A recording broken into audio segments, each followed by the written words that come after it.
The rhythm of my literary production has always been part of me, even during periods of the most intense lovemaking or of the greatest police persecution.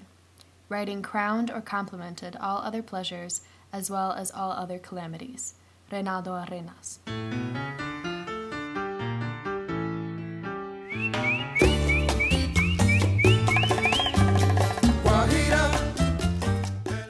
Reinaldo Arenas, despite persecution from Castro's regime, wrote to define an identity for the Cuban homosexual and to criticize and publicize the discrimination and human rights violations of the Cuban government.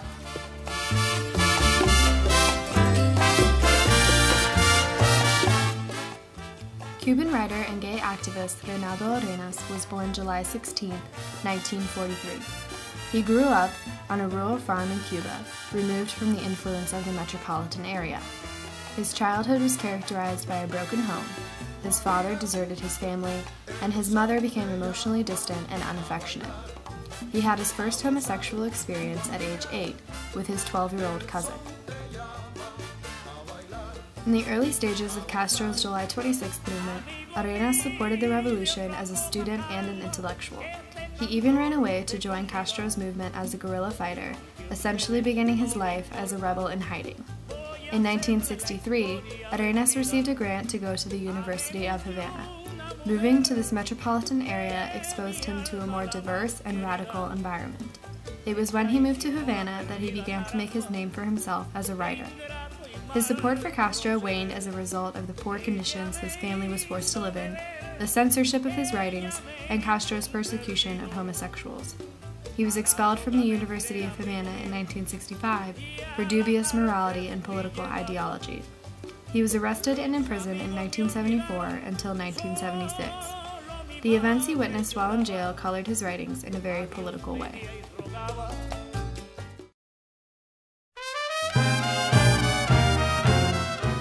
Fidel Castro tailored his politics to propagate a strong sense of machismo in the Cuban people. He wanted men to be dominant, assertive, and proud of their masculinity.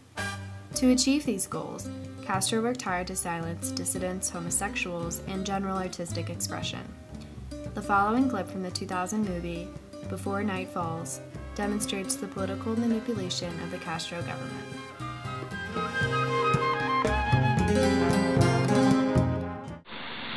Are you aware of Article 243 in the Penal Code? Yes. And what does Article 243 of the Penal Code state? It states that no assembly of over 3 people is allowed. And yet, you had an assembly of over 20 people at your home on the night of July 10th. What were you doing? It was a poetry reading. Whose poetry? My own. Others. And are you sure that this was a poetry reading and not just an opportunity to recite counter-revolutionary propaganda? Yes, I'm sure.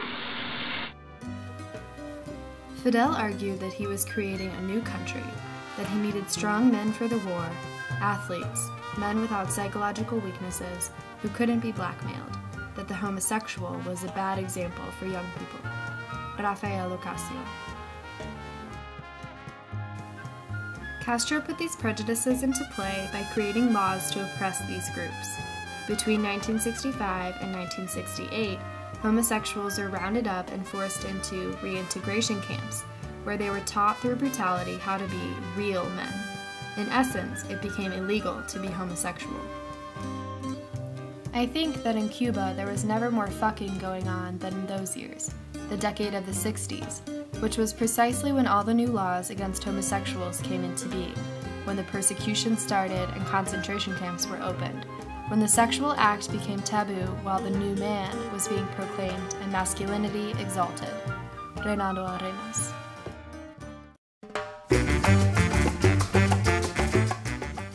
My typewriter was an old iron Underwood, but to me it was a magical instrument. Reinaldo Arenas. Arenas did the majority of his writing during his exile in the United States after 1980. His writings have been called trauma narratives, in which he recounts the catastrophic effects of war, poverty, and oppression on the Cuban people, especially the homosexual community. His ultimate goal was to humanize the oppression Cubans experienced under Castro. His writings also lent a voice to all political exiles from Cuba. He became a strong and vocal opponent of the Castro regime and worked to oust him from power. Because his identity did not fit into Fidel's idea of machismo, Arenas' writings legitimized the identities of all repressed Cubans. Castro could exile the dissidents from Cuba, but he could not keep them from being Cuban. His writings inspired political activism within the United States and Cuba. Spanish Harlem became an epicenter for anti-Castro sentiments fueled in part by Arenas' writing. It is widely accepted that Reinaldo Arenas' life story is a notable one. His writings have been adapted to many forms, and his autobiography was made into a movie, Before Night Falls, in 2000. His story is worth being told. Reinaldo Arenas committed suicide by drug overdose on December 7, 1990. His death was his final political statement to the international community. He sent a suicide letter to prominent newspaper editors and friends to ensure his final declaration as a political activist was publicized. He meant his death to be a lesson of hope in the face of tragedy and oppression. The final lines of his letter read, "I do not want to convey to you a message of defeat, but of continued struggle and of hope. Cuba will be free. I already am. Reinaldo Arenas."